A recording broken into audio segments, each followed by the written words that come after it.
तो हेलो बच्चों, क्या हाल चाल, कैसे हैं आप लोग। उम्मीद है सभी बहुत अच्छे से होंगे और आपको ये लेक्चर मेरा बहुत अच्छे एनर्जी और बहुत ही ज़्यादा एनर्जी के साथ में आपके पास पहुंच भी गया होगा।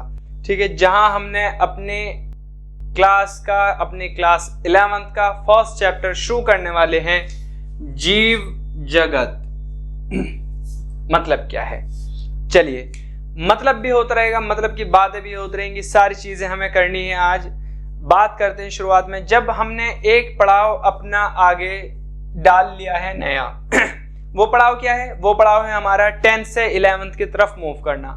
जब हम 10th से 11th की तरफ मूव कर चुके हैं तो यहां हमारी चीजें क्लियर हो जानी चाहिए कि अब हम उस चीजों को छोड़ करके एक अपने अलग एरा में आ चुके हैं, जहां से हमें एक मैच्योर लाइफ की तरफ या जहां से हमें एक रेस्पॉन्सिबल लाइफ की तरफ मूव करना है। कुछ लोग अच्छे अच्छे डॉक्टर बनेंगे, कुछ लोग अच्छे अच्छे साइंटिस्ट बनेंगे, सारी चीजें हमें करनी है, सारी चीजें डॉक्टर्स बनेंगे, कुछ साइंटिस्ट बनेंगे, कोई कुछ करेगा, कोई कुछ करेगा, कोई कुछ करेगा अपनी लाइफ में।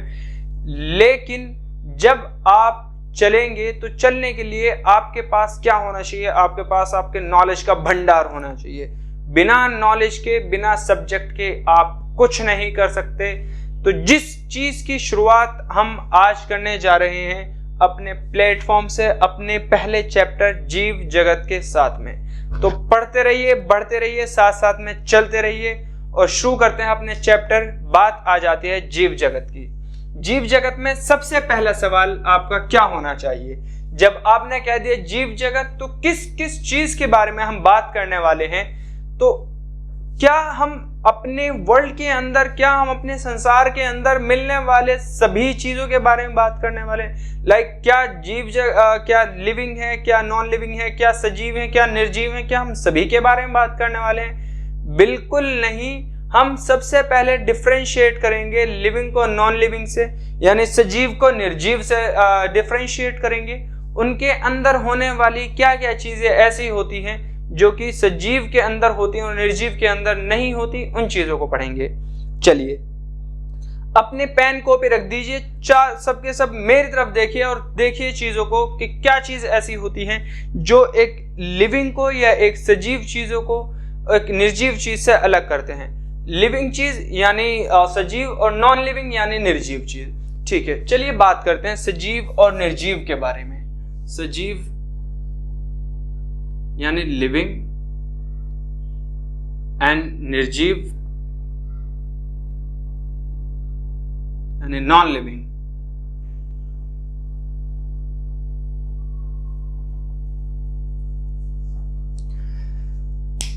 क्या सजीव हैं, क्या निर्जीव हैं? चलिए बात करते हैं कि निर्जीव के अंदर क्या चीजें ऐसी होती हैं या क्या चीजें ऐसी नहीं होती जो सजीव से उसको अलग करती हैं। सजीव यानी हम, यानी आप लोग, यानी सभी मेरे प्यारे प्यारे बच्चे जो भी इस लेक्चर को देखने वाले हैं, वो सभी चीज, ठीक है, और उनसे घिरे हुए वो सभी लोग जो उनको प्यारे हैं, वो सभी लोग, क्या वो सभी सजीव हैं? बिल्कुल सही है। कैसे सजीव हैं?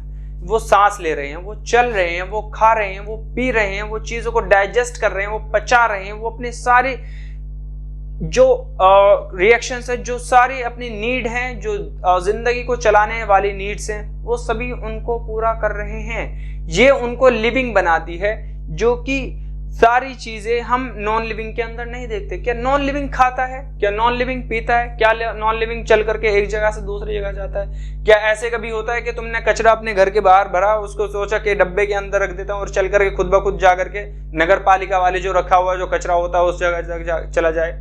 क्या ऐसा नहीं होता कि उस नॉन लिविंग कचरे को उठाने के लिए कचरे का एक ट्रैक्टर या कचरे की एक गाड़ी हमारे गली मोहल्ले में चल रही होती है, जो उसको हमारे घर के बाहर से उठा करके कहाँ कचरे के ढेर पर, जो बाहर हमारे गांव के कस्बे के बाहर या हमारे शहर के बाहर जो होता है, उस पर जाकर के पहुंचा रही होती है। और इसी चीज को हम आगे यूज करेंगे अपनी चीजों को समझने के लिए। ठीक है, यानी ना ही तो नॉन लिविंग सांस लेगा, ना ही नॉन लिविंग खाएगा, ना ही नॉन लिविंग पिएगा, ना ही नॉन लिविंग ग्रोथ करेगा, ना ही नॉन लिविंग एक जगह से चल करके दूसरी जगह तक जाएगा। तो फिर लिविंग, चलिए हमने नॉन लिविंग को अलग कर दिया, अब बात करते हैं लिविंग के अंदर क्या होने वाले। जब आ जाती है बात लिविंग की, तो लिविंग के अंदर क्या होता है, लिविंग के अंदर ऐसी क्या क्या कैरेक्टरिस्टिक्स होती हैं? ये तो बेसिक कैरेक्टरिस्टिक्स हो गई जो हमने देख लिए। दिस इज जस्ट एक ऐसा इंसान जो बायोलॉजी को नहीं जानता, जो साइंस को नहीं जानता, वो भी ये सारी चीजें बता सकता है। तो हम लोग कैसे स्पेशल है? हाउ वी आर स्पेशल कि हम लोग उनसे अलग हो सकें जो नॉन बायोलॉजिकली या नॉन साइंटिफिकली एक लिविंग को नॉन लिविंग से, एक सजीव को निर्जीव से अलग कर रहा है। ठीक है, तो चलिए हम ऐसे कुछ क्वालिटीज के जो कुछ क्वालिटीज के कैरेक्टरिस्टिक्स, यानी कुछ क्वालिटीज को, कुछ कैरेक्टरिस्टिक्स को उसको पढ़ने वाले हैं। किस चीज के अंदर? सजीव के अंदर। चलिए, वो क्या प्रॉपर्टीज होती हैं जो सजीव को सजीव बनाती हैं, जो सजीव को निर्जीव से अलग करती हैं? वो क्या साइंटिफिक फिनोमिनाज होते हैं? सबसे पहले हम बात करेंगे वृद्धि। नंबर 1, वृद्धि।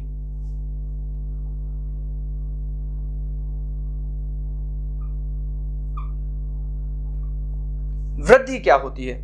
देखो, वृद्धि मतलब वही चीज जो मैंने आपको बताई थी अभी, क्या कि किसी चीज के आकार में बढ़ोतरी होना। आकार बढ़ता जा रहा है यानी आकार में बढ़ना।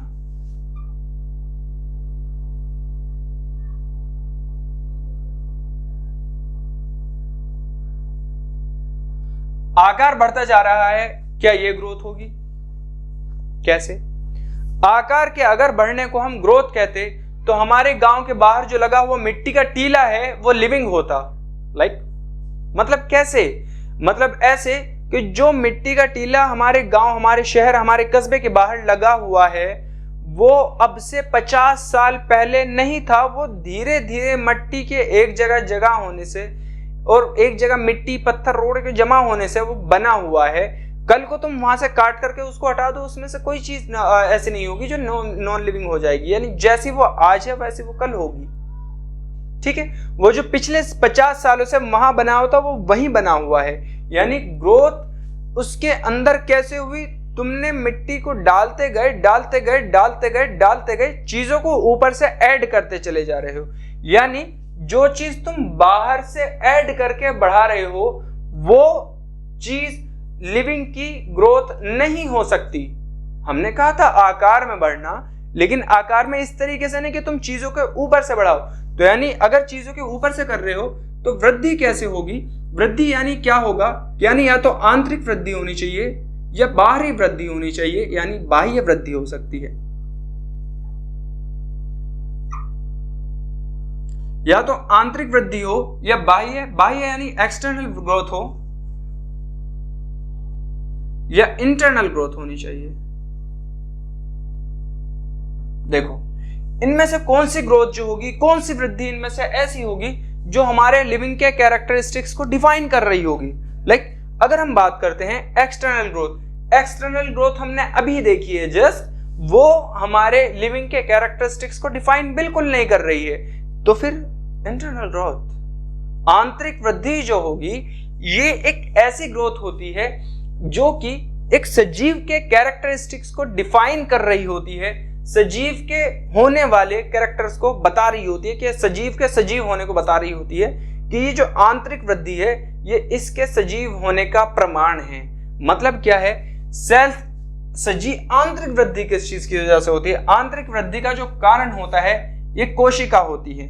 यानी कोशिका के अंदर, कोशिका में क्या हो सकता है? उसका आकार में बढ़ना और उसके नंबर में बढ़ना। नंबर बढ़ना कैसे? विभाजन से, डिवीजन से। यानी कोशिकाएं विभाजित होगी, कोशिकाएं डिवाइड होगी और सेल्स अपने आकार में इंक्रीमेंट करेंगी, अपने साइज को बढ़ाएंगी। इसकी वजह से होने वाली जो वृद्धि होगी वो कैसी हो जाएगी? आपकी सजीव की आंतरिक वृद्धि हो जाएगी। कैसे? सजीव की आंतरिक वृद्धि कोशिकाओं से कैसे डिफाइन की जाएगी? कोशिका है, एक कोशिका थी, ये रही। कहां है? ये रही। इसने अपने साइज में ग्रोथ करी, इसने डिवाइड किया, इसने अगेन ग्रोथ करी, इसने अगेन डिवाइड किया। अभी यहाँ एक सेल थी, 1 से 2 सेल बन गई, 2 से 4 बन जाएगी, 4 से 8, 8 से 16, 16 से 32, 32 से 64, 64 से 128। यानी सेल्स ऐसे ज्योमेट्रिकल टाइप में बढ़ती चली जाएगी और सेल्स के एक दूसरे से कनेक्शन से क्या बनते हैं? टिश्यूज। सेल्स के साथ इंटरेक्शन से क्या बनते हैं, टिश्यूज बनते हैं। यानी सेल्स के आपसे इंटरेक्शन से बनने वाले जो टिश्यूज होंगे वो क्या हो जाएंगे, आपके आंतरिक वृद्धि के लिए जिम्मेदार होंगे। मतलब क्या है, मतलब ये है कि सेल्स की जो वृद्धि होती है वो आपस में इंटरेक्शन से जो वृद्धि हो रही होती है वो आंतरिक वृद्धि कराती है। क्यों? क्योंकि ये जो सेल्स होते हैं इनसे टिश्यूज बनते हैं, टिश्यूज से एनिमल बनते हैं, एनिमल पूरा कंप्लीट। क्या हमें पता है कि सेल्स के इंटरेक्शन से टिश्यू बनते हैं, टिश्यू के इंटरेक्शन से टिश्यू सिस्टम बनते हैं, टिश्यू सिस्टम के इंटरेक्शन से कंप्लीट एक ऑर्गेनिज्म बनता है।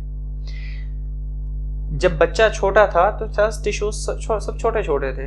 अब बच्चा बड़ा हो चुका है, अब बच्चा बड़ा सामने एक बैठा हुआ पढ़ रहा है, अपनी 11th क्लास में आ चुका है, वो सारी चीजें कर रहा है खुद से। जब बच्चा छोटा था तो लेटा हुआ होता था, वो बिस्तर पर वो लेटा है, कोई दिक्कत नहीं, खा रहा पी रहा, अपना बढ़िया आराम से सो रहा है। लेकिन अब क्या है, वो अपने सारे काम कर रहा है, उठ रहा है, सारी चीजें खेलता फिर रहा है, सारी चीजें काम कर रहा है, वो दिन भर पढ़ भी रहा है, वो अपने डॉक्टर बनने के सपने के लिए लड़ भी रहा है, सारी चीजें कर रहा है। तो ये क्या चीज हो जाएंगी, ये आपकी हो जाएंगी। उन सारी चीजों के लिए जिम्मेदार कौन है, आपके सेल्स के आंतरिक वृद्धि। ठीक है, समझ गए। तो हमने वृद्धि को कहा, वृद्धि कैसे, बाह्य वृद्धि नहीं होनी चाहिए। बाह्य वृद्धि से मतलब क्या होता है, बाह्य वृद्धि मतलब होता है कि ऊपर से एड ऑन होने से, यानी एक्यूमुलेशन, या जमाव होने से, यानी एक्यूमुलेशन से, चीजों के ऊपर से ऊपर बढ़ते चले जाने से, चीजों के ऊपर से ऐड करने से, या एक्यूमुलेट करने से, चीजों के ऊपर से ऐड करने से क्या होती है, जो वृद्धि होती है वो आपकी सजीव की एक कैरेक्टरिस्टिक वृद्धि नहीं हो सकती। सजीव की एक जो कैरेक्टर होनी चाहिए वो वाली वृद्धि नहीं हो सकती। ठीक है, समझ गए आप पहले पॉइंट को।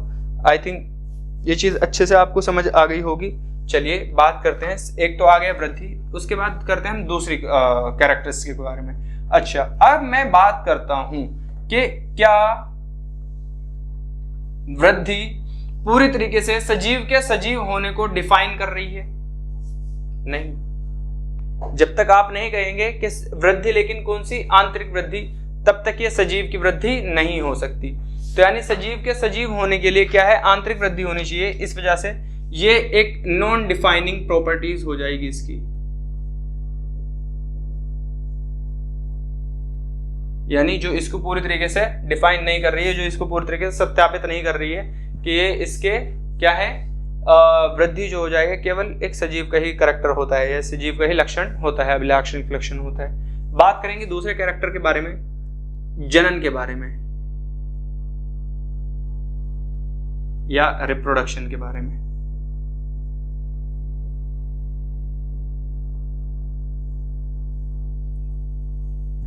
रिप्रोडक्शन मतलब क्या है, रिप्रोडक्शन होता है अपने जैसे ऑर्गेनिज्म को जन्म देना। मतलब अपनी जनरेशन के या अपने वंश के कंटिन्यूएशन के लिए, अपने वंश को बनाए रखने के लिए, अपने वंश को आगे बढ़ाए रखने के लिए, कंटिन्यूएशन के लिए जो प्रोसेस जिम्मेदार होता है उसको हम क्या कहते हैं, जनन कहते हैं। ठीक है, तो बात करते हैं जनन की। जनन क्या होता है, देखें,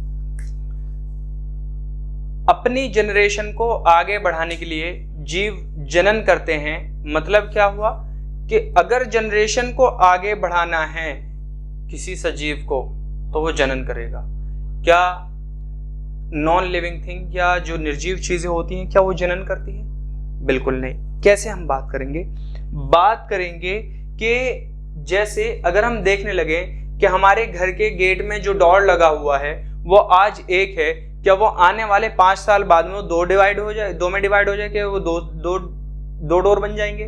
अरे 2 डोर नहीं बने, वो टूट सकता है उसकी कमजोरी की वजह से, लेकिन वो ऐसे नहीं हो कि आज हम एक गेट खोल रहे हैं तो 5 साल बाद में हम इसको 2 गेट खोलेंगे, एक बाहर की तरफ खोल लें, एक अंदर की तरफ खोल लें। नहीं, यानी निर्जीव कोई भी चीज ऐसे नहीं होती कि आज मैंने एक पेन यहाँ पे रखा और यहाँ पे पेन रखने के बाद में अगले दिन देखता हूं तो 2 हो जाते हैं। ऐसा नहीं होता कि मेरे बैग में पेन रखे हुए चीज या मेरी जेब में मैंने एक फोन रखा कि एक फोन रखे वो 2 फोन में बदल गए। यानी निर्जीव कोई भी चीज ऐसी नहीं होती जो जनन करती है। जनन एक सजीव का लक्षण है। मैंने अभी कहा सिर्फ और सिर्फ लक्षण, लेकिन केवल और केवल होने वाला किसमें? सजीव के अंदर। चलिए, सजीव के अंदर केवल और केवल होने वाला ये लक्षण है, लेकिन लक्षण कहा पूरी तरीके से, अभी मैंने अभिलाक्षणिक लक्षण नहीं कहा। वो कैसे समझेंगे हम? वो समझेंगे कि जब हम सारे लिविंग्स की स्टडी करेंगे। कैसे? कुछ आपने देखे होंगे, कुछ ऐसे होते हैं जो बांझ या स्टेराइल लोग होते हैं, या बांझ या स्टेराइल ऑर्गेनिज्म होते हैं, बांझ या स्टेराइल, या इनको बंधे भी बोल सकते हैं। बांझ, स्टेराइल या बंधे जो ऑर्गेनिज्म होते हैं, इनके अंदर क्या होता है? इनके अंदर जनन की कैपेसिटी नहीं होती। मतलब क्या है? मतलब ये है कि ये लोग रिप्रोडक्शन नहीं कर सकते। मतलब कैसे? जैसे हम देखते हैं खच्चर को या टाइगोन को या लाइगर को, इनको हिंदी में भी टाइगोन ही बोलेंगे, इनको हिंदी में भी लाइगर ही बोलेंगे, ठीक है ना? ऐसा नहीं है कि इनको टाइगोन को कुछ और बोलेंगे इंग्लिश में और हिंदी में कुछ और बोलेंगे, ठीक है? इसलिए मैंने इंग्लिश में ही लिख दिया। खच्चर को बोलते हैं म्यूल, आपने सुना होगा। खच्चर कैसे बनता है? खच्चर गधे के, यानी जो डंकी होता है, गधा और किसके? घोड़े के मेटिंग से बनता है। डंकी एंड हॉर्स, एक मेल लिया जाएगा, एक फीमेल लिया जाएगा, उन दोनों के मेटिंग से जो बनेगा वो खच्चर बनेगा, ठीक है? यानी इन देखो, एक गधा है वो अलग स्पीशीज का है, ठीक है? और घोड़ा है वो अलग स्पीशीज का है। दो अलग अलग स्पीशीज के बीच होने वाले क्रॉसिंग को, उनके फर्टिलाइजेशन को हम क्या कहते हैं? इंटर स्पेसिफिक, या दो अलग अलग स्पीशीज के बीच के जनन को हम अंतर जातीय जनन बोलते हैं या प्रजनन बोलते हैं। इस अंतर जातीय प्रजनन का जो रिजल्ट होता है, जो इनका जो अंतिम रिजल्ट होता है, ये इनके जनन से आने वाली जो संतति होती है वो पूरी तरीके से फर्टाइल ना होकर के बंध्य या स्टेराइल होती है, ठीक है? देखो, एक बायोलॉजिकल कंसेप्ट होता है स्पीशिएशन का, या जाति बनने का, या जाति जनन का, कि वो क्या होता है कि दो सेम स्पीशीज के या दो ऑर्गेनिज्म लेकिन सेम जाति के ही अगर वो आपस में जनन करते हैं तो फर्टाइल प्रोजेनी को जन्म देते हैं। अगर नहीं होगा तो वो स्टेराइल होगी, यानी दो अलग अलग स्पीशीज के, दो अलग अलग जो स्पीशीज के और वो होंगे, दो अलग अलग स्पीशीज के जो एनिमल्स होंगे, यानी जिनके सेक्सुअल ऑर्गन्स के अंदर सिमिलरिटी नहीं होगी, यानी जिनके जो सेक्सुअल ऑर्गन्स है, यानी लाइक जो उनके लैंगिक अंग हैं, लैंगिक अंगों के अंदर अगर उनकी सिमिलरिटी नहीं होगी तो उनसे पहले तो उनका जनन ही बाध्य हो जाएगा, यानी जनन ही रिप्रेस हो जाएगा, नहीं कर पाएंगे। लेकिन अगर थोड़ी बहुत सिमिलरिटी होती भी है और आर्टिफिशियली आप लोग करा भी देते हैं तो उससे जो बनने वाली जो प्रोजेनी होगी वो खुद एक स्टेराइल प्रोजेनी होगी, वो अपनी जनरेशन को कंटिन्यू नहीं कर पाएगी। तो ऐसे जो प्रोजेनी होती है, क्या ये नॉन लिविंग है, क्या ये निर्जीव है? बिल्कुल नहीं है, सजीव हैं लेकिन जनन करने में बाध्य हैं, जनन इनके अंदर नहीं होता। यानी अगर हम बात करने लगे तो एक हमने वृद्धि देखी थी, उसके बाद हमने जनन देख लिया, यानी रिप्रोडक्शन, कि रिप्रोडक्शन भी केवल और केवल लिविंग के अंदर मिल रहा है, लेकिन ये सभी लिविंग के अंदर ना मिलने की वजह से हम इसको एक सजीव का पूरी तरीके से डिफाइन करने वाला अभिलाक्षणिक गुण नहीं मान सकते, ठीक है? चलिए, बात हो गई हमारे जनन के बारे में, अभिलाक्षणिक गुण नहीं मान सकते। तो फिर ऐसा क्या है जो सजीव को पूरी तरीके से सजीव बनाएगा, यानी जो सजीव के अंदर बिना किसी अपवाद के, बिना किसी एक्सेप्शन के मिलेगा ही मिलेगा? तो हम बात करेंगे किस चीज की? नंबर 3, कॉन्शियसनेस या चेतना। या चेतना से पहले हम बात करेंगे मेटाबॉलिज्म की।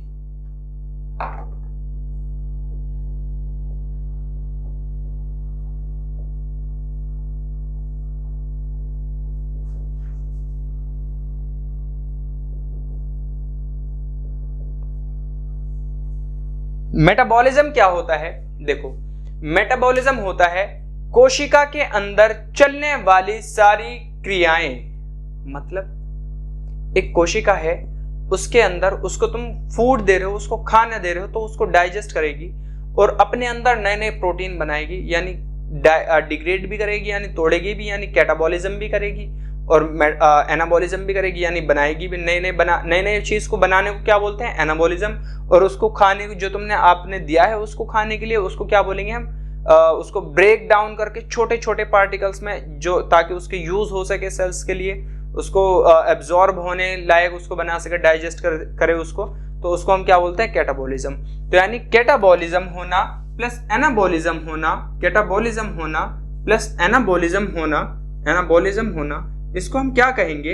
इसको हम कंप्लीटली तरीके से मेटाबॉलिज्म बोलेंगे। क्या बोलेंगे? यानी कैटाबॉलिज्म होना और एनाबॉलिज्म होना, इसको पूरे तरीके से हम क्या बोलेंगे? मेटाबॉलिज्म। ठीक है, तो मेटाबॉलिज्म जो होता है ये पूरी तरीके से लिविंग का एक अभिलाक्षणिक गुण माना गया है। कैसे? मेटाबॉलिज्म किस लिए जरूरी होता है? अच्छा एक बात बताओ, एक सेल अगर उसको आप लोग कुछ दे रहे हो खाने के लिए, वो खाएगी, पचाएगी और बनाएगी, खाएगी, पचाएगी और बनाएगी, प्रोटीन बनाएगी, तो क्या प्रोटीन बनाने से क्या सेलुलर ऑर्गेनाइजेशन नहीं बढ़ेगा? क्या नई नई सेल्स नहीं बनेगी? क्या नई नई मसल्स नहीं बनेगी? जब मसल्स होगी तो क्या उसकी वृद्धि नहीं होगी? क्या उसकी आंतरिक वृद्धि नहीं होगी? जो हमने पहले ही कहा था, मसल्स का बनना या सेल्स का बनना या टिश्यू का बनना यानी आंतरिक वृद्धि होना। बेसिकली अगर हम देख रहे हैं मेटाबॉलिज्म से जो हो रहा है, मेटाबॉलिज्म क्या है? मेटाबॉलिज्म वो सारी यांत्रिक क्रियाएं होती है जिसका रिजल्ट क्या है? वृद्धि। मेटाबॉलिज्म सारी वो आंतरिक क्रियाएं हैं जो कि कैटाबॉलिज्म और एनाबॉलिज्म से चल करके आई हैं, जिसका फाइनल रिजल्ट क्या होता है? वृद्धि। ठीक है, तो मेटाबॉलिज्म और साथ में साथ क्या होता है? मेटाबॉलिज्म हमने देख लिया, तो यानी मेटाबॉलिज्म एक तरीके से वो क्रिया है जो सभी सजीव के अंदर निरपवाद तरीके से या बिना किसी अपवाद से, यानी नॉन एक्सेप्शनली सभी के अंदर मिल रही है। ठीक है, तो यानी ये हो गया आपका एक निरपवाद अभिलाक्षणिक गुण।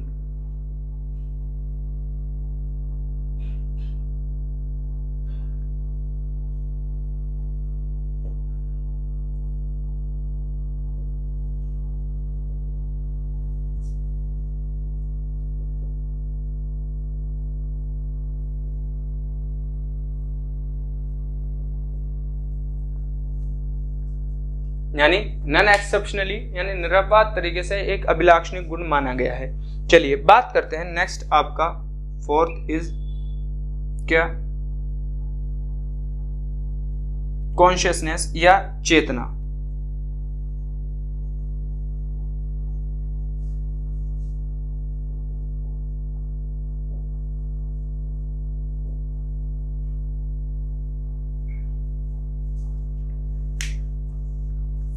बात करेंगे कॉन्शियसनेस या चेतना के बारे में, तो ये क्या चीज हो जाएगी आपकी?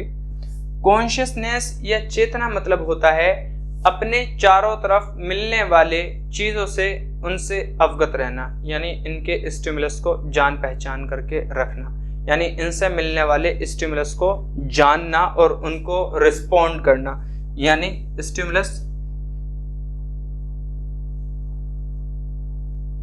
रिसीव करना प्लस उनको रिस्पॉन्ड करना।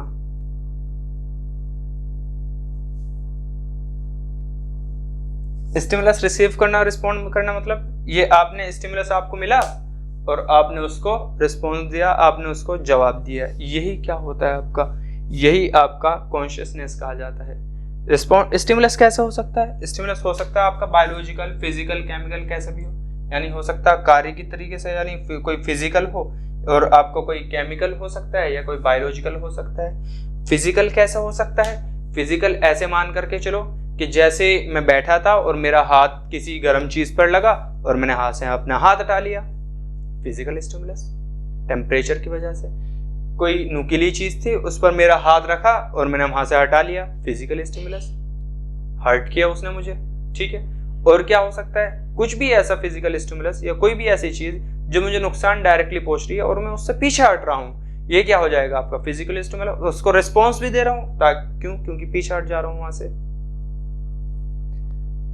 लेकिन क्या ये चीज हम प्लांट के लिए कह देंगे कि प्लांट के आपने कील चुबाई वो उठ करके भाग गया वहां से? नहीं। प्लांट के लिए स्टिमुलाई को रिस्पॉन्ड करना इसका मतलब ये नहीं होता कि इस तरीके से करेगा। प्लांट के अंदर स्टिमुलस जो हो रहा है उसको रिस्पॉन्ड करना हम देखेंगे कि फाइटोहॉर्मोन्स की वजह से, यानी सनलाइट की प्रेजेंस से जो उसके अंदर बनने वाले हार्मोन्स होते हैं, जैसे कि उसके अंदर बनने वाले ऑक्सिन्स हो गए और क्या हो गए, साइटोकाइनिन्स वगैरह हो गए। ये जो फाइटोहॉर्मोन्स जो होते हैं यानी सनलाइट की वजह से बनने वाले जो हार्मोन्स होते हैं, इन ग्रुप को हम इसका एक तरीके से स्टिमुलस का रिस्पॉन्ड समझते हैं या स्टिमुलस का रिस्पॉन्ड मानते हैं। कैसे? सनलाइट पड़ी, उसने फोटोसिंथेसिस किया प्लांट ने, उसका रिस्पॉन्ड है ये। सनलाइट अगर नहीं है तो फोटोसिंथेसिस नहीं करेगा रात के टाइम में। सनलाइट जब तक आ रही है तब तक फोटोसिंथेसिस करेगा, सनलाइट जब तक नहीं आएगी तो फोटोसिंथेसिस उसके अंदर बंद हो जाएगा। ये क्या है? ये उसका रिस्पॉन्ड है, ये उसकी कॉन्शियसनेस है। कॉन्शियसनेस के बाद में एक अगला वर्ड आता है आपका स्वचेतन।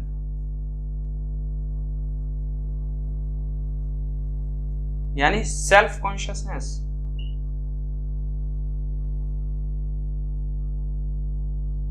यानी रिस्पॉन्ड तो करना लेकिन उन चीजों के लिए जो हमारे साथ हो रही है, यानी अपने साथ होने वाली चीजों को रिस्पॉन्ड करना। कैसे रिस्पॉन्ड करना? अपने साथ होने वाली चीजें क्या? अपने साथ होने वाली चीजें ऐसे कि जैसे आज मैं कमरे में पढ़ा रहा हूँ, रूम के चलते हुए एसी, रूम के चलते हुए पंखे की वजह से सीजन चल रहा है विंटर का, विंटर के जस्ट कमिंग सीजन चल रहा है, लाइक नवंबर का सीजन चल रहा है। नवंबर के सीजन में मैं पंखा तेज चला करके, कूलर और एसी सारी चीजें चला करके चला रहा हूँ, तो मुझे ठंड लगने लगी, मुझे कोल्ड महसूस होने लगा। तो फिर मैंने क्या करा, उस ठंड से बचने के लिए मैंने जैकेट पहन ली। गर्मी लग रही थी, सारी चीजें चला दी। ठंड लग गई, मैंने जैकेट पहन ली। मुझे गर्मी लगेगी, मैं फिर उतार दूंगा। यानी मेरे साथ जो ऐसी चीजें हो रही हैं, अपने साथ होने वाले बदलाव को महसूस करना, उनको रिस्पॉन्स करना, ये आपका स्वचेतना के अंदर आता है, ये आपका स्वचेतन के अंदर आता है। ठीक है, इस चीज की कमी होती है प्लांट्स में, इस चीज की कमी होती है लोअर एनिमल्स में। कहाँ मिलेगा ये? हायर एनिमल, मनुष्य के अंदर मिलेगा ये। ठीक है, तो स्वचेतन हो गया। उसके बाद आता है आपका 5 कोशिकीय संगठन।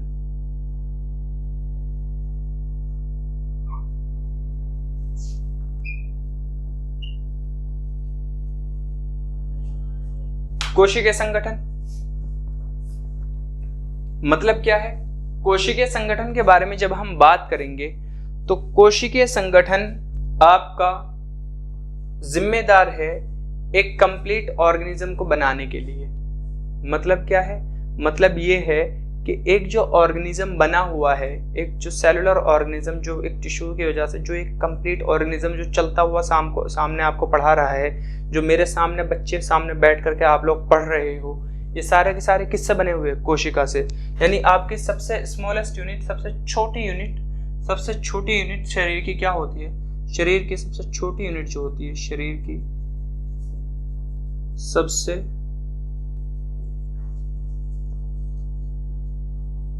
छोटी इकाई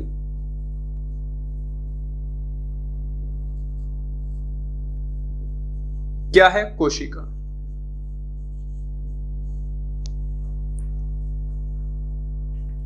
एक शरीर की सबसे छोटी इकाई क्या है? कोशिका है। मतलब क्या है? कोशिकाओं के आपस में इंटरेक्शन से टिश्यूज बनेंगे, टिश्यूज के आपस में इंटरेक्शन से क्या बनेगा? कंप्लीट ऑर्गेनिज्म बनेगा।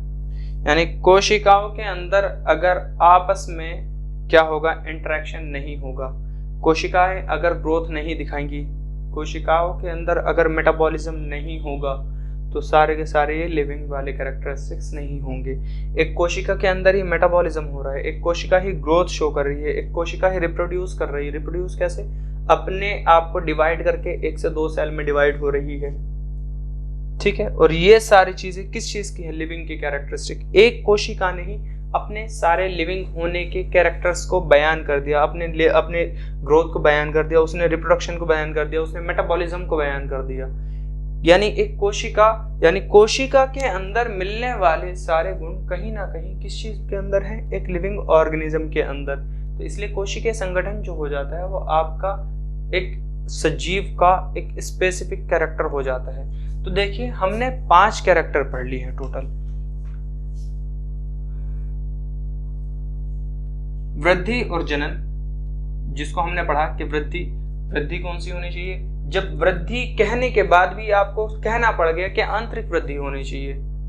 बुक में लिखा गया वृद्धि, लेकिन फिर समझाने के लिए बोला गया आंतरिक वृद्धि, तो यानी ये आपकी डिफाइनिंग प्रॉपर्टी नहीं है, ये आपकी कौन सी होगी, नॉन डिफाइनिंग प्रॉपर्टी।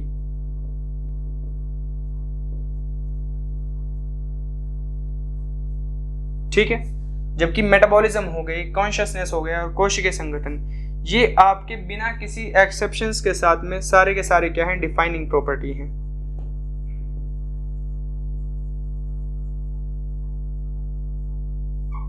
ठीक है, चलिए ये हो गया हमारा सारा का सारा लिविंग के बारे में। अगर हम लिविंग के बारे में बात कर लेते हैं, अगेन सारी चीजों को मैं समझा देता हूं यहाँ पर कि एक तो आपकी वृद्धि हो गई, एक जनन हो गया, मेटाबॉलिज्म हो गया, चेतना हो गया, कोशिकीय संगठन हो गए, ये आपके क्या हो गए, ये आपके लिविंग के कैरेक्टरिस्टिक्स हो गए हैं। लिविंग के कैरेक्टरिस्टिक्स के साथ में चलिए बता देते हैं यहाँ पर दोबारा एक बार और। लिविंग के क्या हो जाएंगे, वृद्धि हो जाएगी आपकी, नेक्स्ट क्या हो जाएगा, जनन हो जाएगा, नेक्स्ट क्या हो जाएगा, मेटाबॉलिज्म हो जाएगा, नेक्स्ट क्या हो जाएगा आपका,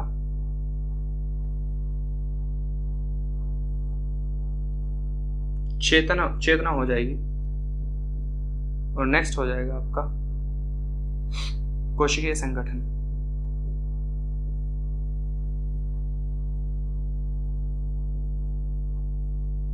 ये दोनों हो गए आपके डिफाइनिंग प्रॉपर्टीज।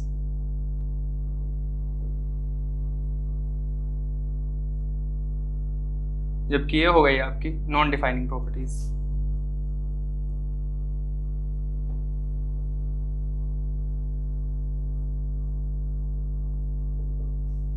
ठीक है, हमने यहां तक देख लिया। बात करते हैं आगे, जीव जगत के अंदर पाई जाने वाली विविधता। जीव जगत के अंदर पाई जाने वाली विविधता, तो बात करेंगे जीव जगत में पाई जाने वाली विविधता को हम बोलते हैं जैव विविधता, यानी बायोडायवर्सिटी।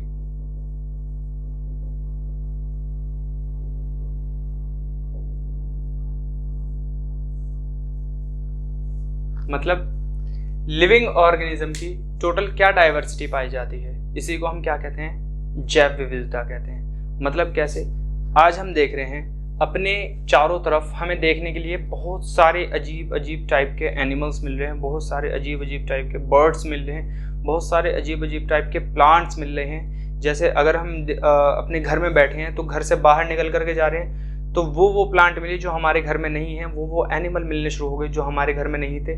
यही क्या होता है, ये इंक्रीमेंट होता है या यही बढ़ोतरी होती है किसमें, जैव विविधता के अंदर। जैव विविधता मतलब अलग अलग टाइप के ऑप्शंस मिलना, यानी विभिन्न प्रकार के आपके पास में तरीके अवेलेबल होना, यही क्या होती है, आपकी विविधता होती है। ठीक है, जब हम बात कर रहे हैं जैव विविधता की, तो हम सजीवों की जितनी डाइवर्सिटी होगी, जितने अलग अलग ऑप्शंस होंगे लिविंग लाइफ के, तो उसको हम क्या कह देते हैं, जैव विविधता कह देंगे। ठीक है ना।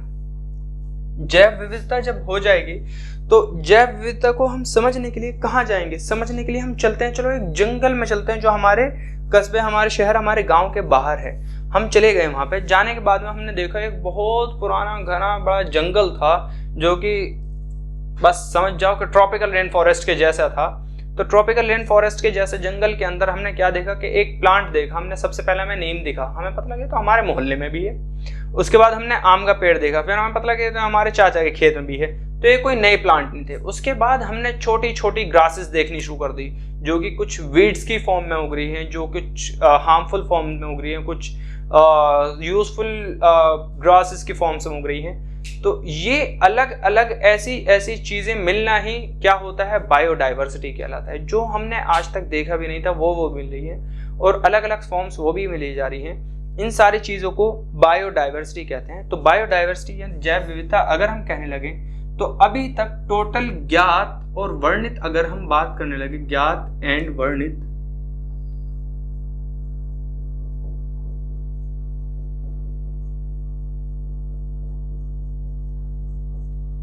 यानी नॉन एंड डिस्कवर्ड।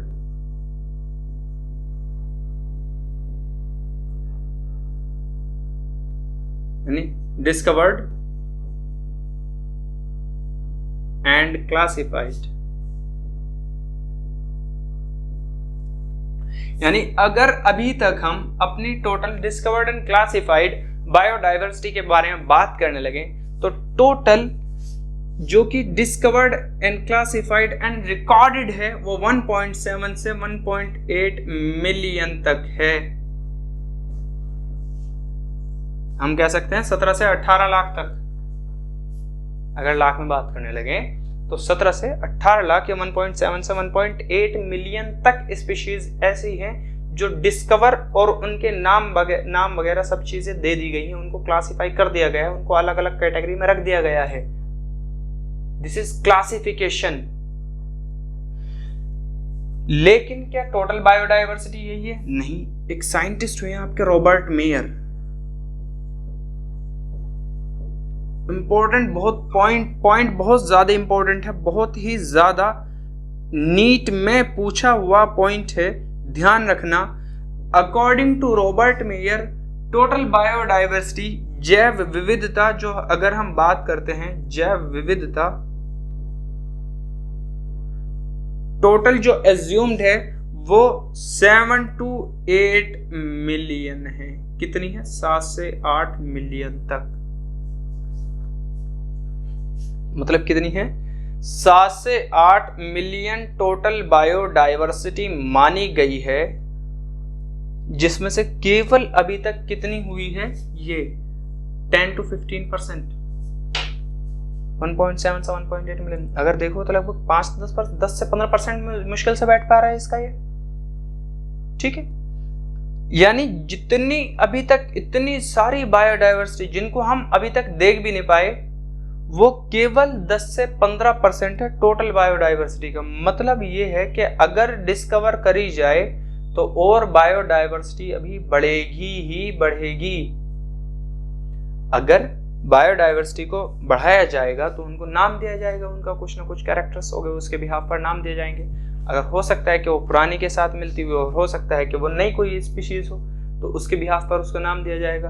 अब जब नाम दिए जाते हैं तो ये सारी चीजें देने के बाद उन सारी चीजों के लिए जरूरत पड़ जाती है हमें उनके स्पेशल नाम की। जब बायोडाइवर्सिटी इतनी ज्यादा डिस्कवर करी जाएगी तो उस डिस्कवर होने वाली बायोडाइवर्सिटी को कोई ऐसा ना हो कि हम इंडिया में पहचाने और उस बायोडाइवर्सिटी को, यानी वो जो चाहे वो लिविंग एनिमल हो या वो प्लांट हो, और उसको बाहर वाला कोई इंसान बाहर से लाइक यूएसए लाइक यूके में रहने वाला इंसान उसको कोई पहचाने ना पाए। हम कुछ नाम दे रहे हैं उसको कोई पहचाने ना पाए। हम कह रहे हैं उसको कुत्ता, बाहर से पढ़े लिखे इंसान को आकर के उसको बोल रहा है डॉग। हम दो इंसानों ने सेम रीजन में रहने वाले सिर्फ अपनी किस चीज के एजुकेशन के बिहाफ पर हमने एक एनिमल के दो नाम दे दिए।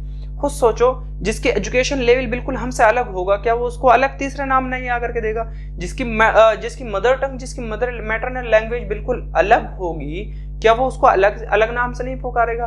क्या संस्कृत के अंदर कुत्ते को श्वान नहीं बोला जाता है? कि एक तीन चीजों एक देश के अंदर ही, एक रीजन के अंदर ही आपने तीन अलग अलग नाम दे दिए एक ऑर्गेनिज्म के।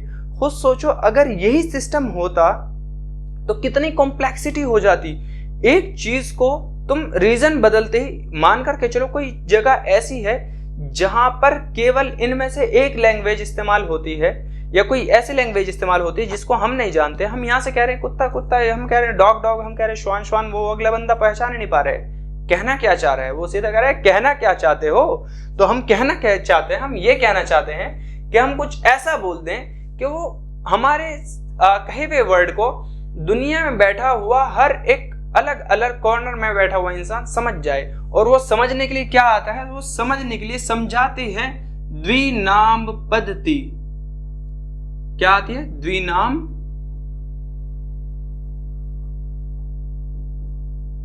पद्धति। द्विनाम पद्धति क्या आती है? ये आपके साइंटिफिक नेम देती है, यानी क्या देते हैं? वैज्ञानिक नाम के लिए, वैज्ञानिक नामकरण के लिए। किसने दिया था? कैरोलस लिनियस ने।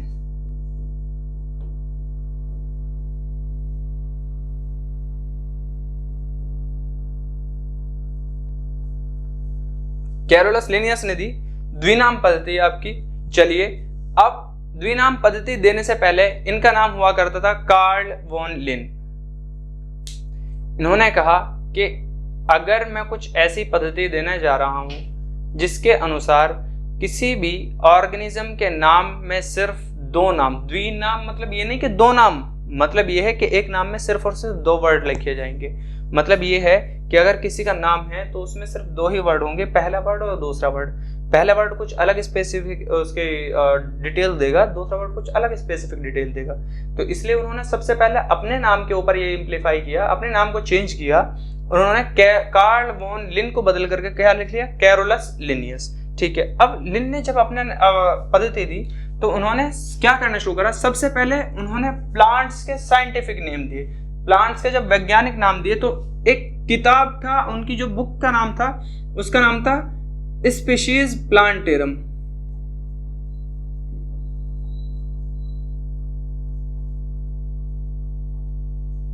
अब इसको हिंदी में कैसे लिखेंगे, अब हिंदी में इसको स्पीशीज लिख दो, इसको प्लांटेरम लिख दो। हिंदी में जाने के बाद में इसका नाम नहीं बदल जाके जातीय कुछ ऐसी चीज नहीं, नाम तो इसका बुक का नाम तो ही रहेगा स्पीशीज प्लांटेरम। लेकिन अब चलिए आ जाए स्पीशीज प्लांटेरम के फर्स्ट एडिशन के अंदर क्या कहा, स्पीशीज प्लांटेरम के फर्स्ट एडिशन के अंदर हमें क्या मिलते हैं, वैज्ञानिक नाम मिलते हैं। किस चीज के लिए, साइंटिफिक नेम ऑफ प्लांट्स, यानी वैज्ञानिक नाम मिलते हैं किसके, प्लांट के लिए। फर्स्ट एडिशन पूछा जाता है कब हुआ था, ये फर्स्ट में 1753 में आया हुआ एडिशन है, जो कि क्या बताता है, ये रूल बताता है ICBN। ICBN की फुल फॉर्म इंटरनेशनल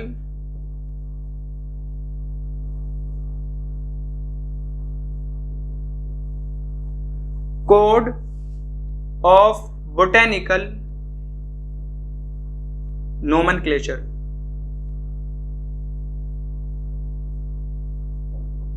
मतलब क्या है, एक बुक लिखी किसने, कैरोलस लिनियस ने, बुक का नाम स्पीशीज प्लांटेरम, जिसका फर्स्ट एडिशन आया कब, 1 मई 1753 के अंदर, 1 मई 1753 या 1753 के अंदर आया, जो कि स्पेसिफिक साइंटिफिक नाम दिए जाते हैं किसके, प्लांट्स या पादपों के लिए। ठीक है, ICBN वो रूल्स जो कि प्लांट्स के साइंटिफिक नाम रखने के लिए इस्तेमाल करे जाते हैं उनको कहते हैं ICBN, यानी international code of botanical nomenclature.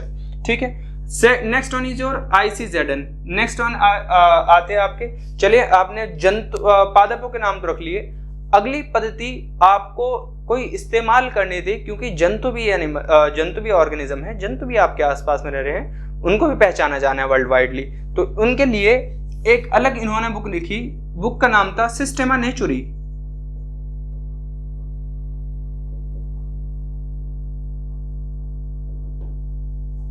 कौन से, इस बुक के 10th एडिशन के अंदर, यानी बुक ये पहले से चली आ रही थी, उसके 10th एडिशन में एडिट किया और इसके अंदर रूल्स रखे किस चीज के लिए, for scientific name of plants, for scientific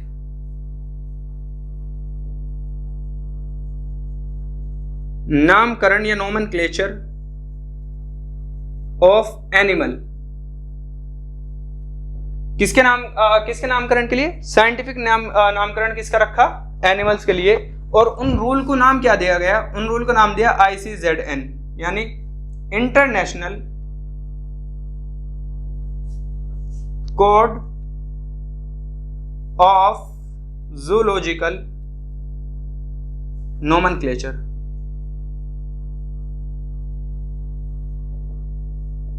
ठीक है, और ये आई कब थी, ये बुक आई थी 1 अगस्त कब, 1758, यानी पहली वाली बुक के जस्ट 5 साल बाद। ठीक है, ये आपके आ जाते हैं कि कहाँ तो वैज्ञानिक नाम रखे गए प्लांट के और कहाँ नाम वैज्ञानिक नाम रखे गए एनिमल्स के। यहाँ अब हमने द्विनाम पद्धति या उनके नए नए खोजे जाने वाले एनिमल्स के या नए नए खोजे जाने वाले प्लांट्स के नाम किस तरीके से रखे जाते हैं, वो सारी चीज़ें हम डिस्कस करेंगे द्विनाम पद्धति के अंदर, जो कि हम डिस्कस करेंगे नेक्स्ट क्लास में। उम्मीद करता हूँ आज जो हमने पढ़ा बहुत अच्छे से पढ़ा, मैंने बहुत अच्छे से पढ़ाया, आपने पूरी कोशिश करी और आप बहुत अच्छे से समझेंगे। इसको अच्छे से समझना आपकी जिम्मेदारी है। बुक में अब पहले क्या करेंगे, इस लेक्चर को देखेंगे, देन उसके नोट्स बनाएंगे और उसके बाद में अपने जो भी आपके रेफरेंस बुक है उस बुक से रीड करेंगे, ठीक है। देन उसके जो क्वेश्चंस कुछ मिलते हैं, हालांकि अभी ज़्यादा क्वेश्चंस इसके नहीं मिलेंगे तो कुछ ही मिलेंगे, उस क्वेश्चंस को लगाना है। करना क्या है, हमें टाइम टू टाइम अपनी चीज़ों को रिवाइज करते चलना है। शुरुआत है आज, कुछ भी चीज़ ऐसे नहीं होनी चाहिए कि हमारे बैकलॉग कर दें। ऐसा नहीं हो कि आज हम इस बुक लेक्चर को रख करके छोड़ दें, देख लिया ठीक है नोट्स नहीं बनाया, देख लिया ठीक है नोट्स बना लिए लेकिन बुक नहीं पढ़ा।